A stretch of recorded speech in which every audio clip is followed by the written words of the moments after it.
हिवाळी अधिवेशनाचा आजचा दुसरा दिवस आहे। आज शालेय आणि आरोग्य विभागात भरती परीक्षा घोटाळा यावर विरोधक विधिमंडळामध्ये आक्रमक होणार असल्याचं समजतंय। विरोधी पक्षनेते देवेंद्र फडणवीस सभागृहात भरती घोटाळ्यासंदर्भात एक मोठा खुलासा करणार असल्याची शक्यता वर्तवण्यात येतेय। तर दुसरीकडे राज्यात अतिवृष्टीमुळे शेतकऱ्यांचं प्रचंड नुकसान झालंय। शेतकऱ्यांना त्याची नुकसान भरपाई अद्यापही न मिळाल्याचा आरोप विरोधकांनी केलेला आहे। देवेंद्र फडणवीस सभागृहामध्ये आज काही मुद्द्यांवर मोठा खुलासा करणार असल्याचं समोर येत आहे, तशी माहिती मिळतेय। फडणवीस नेमका कोणता मोठा खुलासा करणार याकडे आता सर्वांचं लक्ष लागलेलं आहे। परीक्षा भरती घोटाळ्यासंदर्भात हा खुलासा असेल का, का इतर दुसऱ्या कोणत्या मुद्द्यावर फडणवीस काही गौप्यस्फोट करणार आहेत का, याकडे लक्ष लागलेलं आहे। भरती परीक्षा घोटाळा संदर्भामध्ये सभागृहात वादळी चर्चा होण्याची शक्यता आहे। लोकलेखा समितीचा अहवाल पटलावर मांडला जाणार आहे। विधानसभा अध्यक्ष निवडीवर सुद्धा चर्चा होणार असल्याचं समजतंय। दुसरीकडे अतिवृष्टीमुळे शेतकऱ्यांचं प्रचंड नुकसान झालंय आणि शेतकऱ्यांना त्याची नुकसान भरपाई अद्यापही न मिळाल्याचा आरोप विरोधकांनी केलेला आहे। तुषार रुपनवर आपला प्रतिनिधी आपल्या सोबत आहे सध्या, त्याच्याकडनं आजच्या दिवसासंदर्भातली माहिती आपण जाणून घेऊया। तुषार, आज विरोधक अनेक मुद्द्यांवर सरकारला घेरण्याची चिन्ह दिसतायत। देवेंद्र फडणवीस परीक्षा भरती घोटाळ्यासंदर्भात काही मोठा महत्त्वाचा खुलासा गौप्यस्फोट करणार असल्याची देखील माहिती मिळतेय। तुषार, काय सांगता येईल सगळ्याबद्दल? अजिंक्य, आपण जर पाहिलं असेल तर काल हिवाळी अधिवेशनाचा पहिला दिवस आपल्याला वादळी ठरताना पाहायला मिळाला होता। त्याचप्रमाणे आजचा हिवाळी अधिवेशनाचा दुसरा दिवस देखील आपल्याला वादळी ठरणार आहे।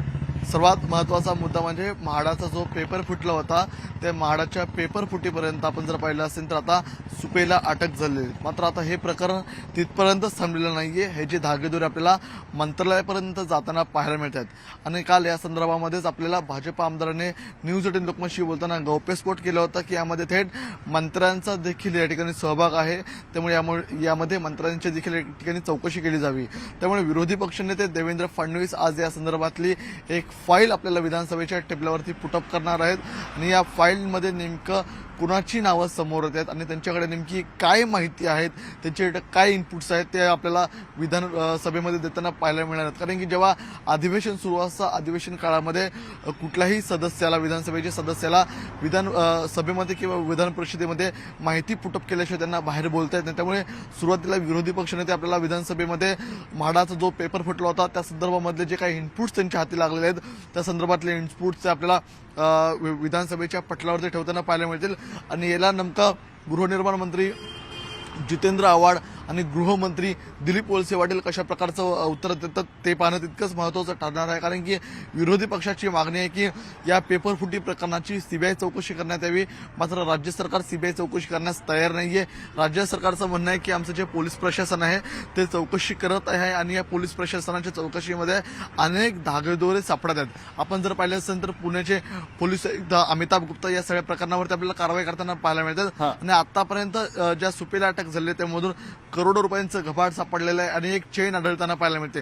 मात्र ही चेन आता जेव्हा मंत्रालयापर्यंत पोहोचते तेव्हा मंत्रालयापर्यंत पोहोचत असताना राज्याचं पोलीस प्रशासन मंत्र्यांच्या दबावामुळे ही पुढची कारवाई करणार नाही असं विरोधी पक्षनेते देवेंद्र फडणवीस यांचं म्हणणं आहे। त्यामुळे त्यांची अशी मागणी की या सर्व प्रकरणाची एका वेगळ्या केंद्रीय यंत्रणेमार्फत जर चौकशी केली तर यामधले धागेदोरे शोधण्यास सुलभ जाणार आहे। त्यामुळे या प्रकरणाची केंद्रीय यंत्रणा सीबीआय मार्फत चौकशी करण्यात यावी। आता जेव्हा विधानसभेचं कामकाज सुरू होईल त्या कामकाजामध्ये तेव्हा या संदर्भात तो अहवाल मांडतील तेव्हा नेमका गृहमंत्री किंवा गृहनिर्माण मंत्री काय उत्तर देतात ते पाहणं महत्त्वाचं ठरणार आहे।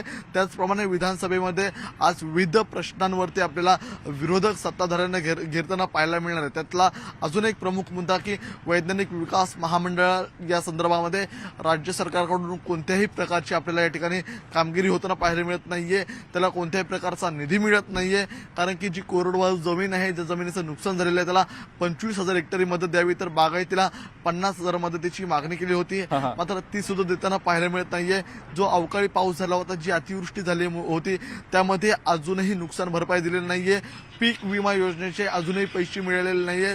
त्याचप्रमाणे अजूनही राज्यभरामध्ये सुरुवातीला सरकारने सांगितलं होतं की जी अवकाळी झालेली आहे, जी अतिवृष्टी झालेली आहे, त्यामुळे शेतकऱ्यांचं आम्ही वीज कनेक्शन कट करणार नाहीये, त्यांना वीज बिल माफी देणार आहोत. मात्र सरकारने तशी कोणत्याही प्रकारची वीज बिल माफी दिली नाहीये. कारण की मागच्या अधिवेशनामध्येच वीज मंत्र्यांनी, ऊर्जा मंत्री नितीन राऊत यांनी अधिवेशनामध्ये स्पष्ट केलं होतं की आम्ही शेतकऱ्यांना वीज माफी देणार आहोत. मात्र त्यांनीच आपला शब्द मागे घेतला आणि या ठिकाणी शेतकऱ्यांची आजही आपण जर पाहिलं असेल तर आपल्याला वीज कनेक्शन तोडणी सुरू आहे. कारण की जो वीज नियमनाचा जो नियम आहे त्यानुसार 2003च्या नियमानुसार 56 कलम असं सांगतं की कोणत्याही शेतकऱ्याची वीज सोडायची असेल तर त्याला सुरुवातीला त्या संदर्भातली नोटीस द्यावी लागते. मात्र अशा कोणत्याही स्वरूपाची नोटीस न दिल्यामुळे आपल्याला हे वीज कनेक्शन तोडणी करताना पाहायला मिळतं. अनेक महत्त्वाचे मुद्दे तर आहेतच. या सोबतच विधानसभा अध्यक्षपदाच्या संदर्भात काही चर्चा होणार आहे का? त्या अनुषंगानं काही चिन्ह दिसतायत का? अर्थात अजिंक्य विधानसभा अध्यक्षांच्या निवडी संदर्भात या ठिकाणी चर्चा होऊ शकते. सत्ताधाऱ्यांसाठी एक सुदैवाची बाब म्हणजे जे विरोधी पक्षाचे 12 आमदार निलंबित केलेले आहेत, त्यामुळे आता 12 आमदारांना आता हाऊसमध्ये येता येत नाहीये.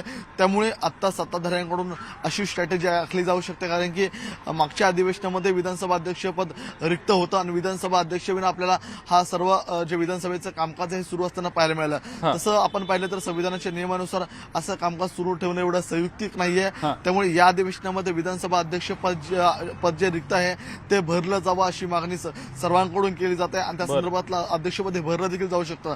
विधानसभा अध्यक्षपद हे आता काँग्रेसच्या वाटेला आहे आणि काँग्रेसमधून जी 2 नावं प्रमुख चर्चेमध्ये आहेत त्यामधलं संग्राम थोपटे आणि पृथ्वीराज चव्हाण या 2 नावांची या ठिकाणी चर्चा सुरू आहे. त्यातला आघाडीवरती जे नाव आहे ते अर्थात संग्राम थोपटे यांचं नाव आहे. मात्र जेव्हा या संदर्भातला विषय पटलावरती येईल, या संदर्भातली निवडणूक प्रक्रिया होईल, त्यानंतर विधानसभा अध्यक्ष हे निवडला जाणार आहे. मात्र या अधिवेशनामध्ये विधानसभा अध्यक्ष निवडला जाईल असं काँग्रेसच्या जरी गोटातून सांगितलं असलं तरीही आपल्याला विधानसभेच्या पटलावरती या संदर्भातली निवडणूक प्रक्रिया पार पडणं, त्याचप्रमाणे विधानसभेच्या पटलावरती या संदर्भातल्या कामकाजाच्या वेळापत्रकामध्ये त्याची नोंदणी असणं हे ते देखील तितकंच गरजेचं आहे. त्यामुळे या अधिवेशनाला अवघे आता 4 दिवस राहिलेले आहेत. आजचा दिवस आणि उद्याचा दिवस आहे.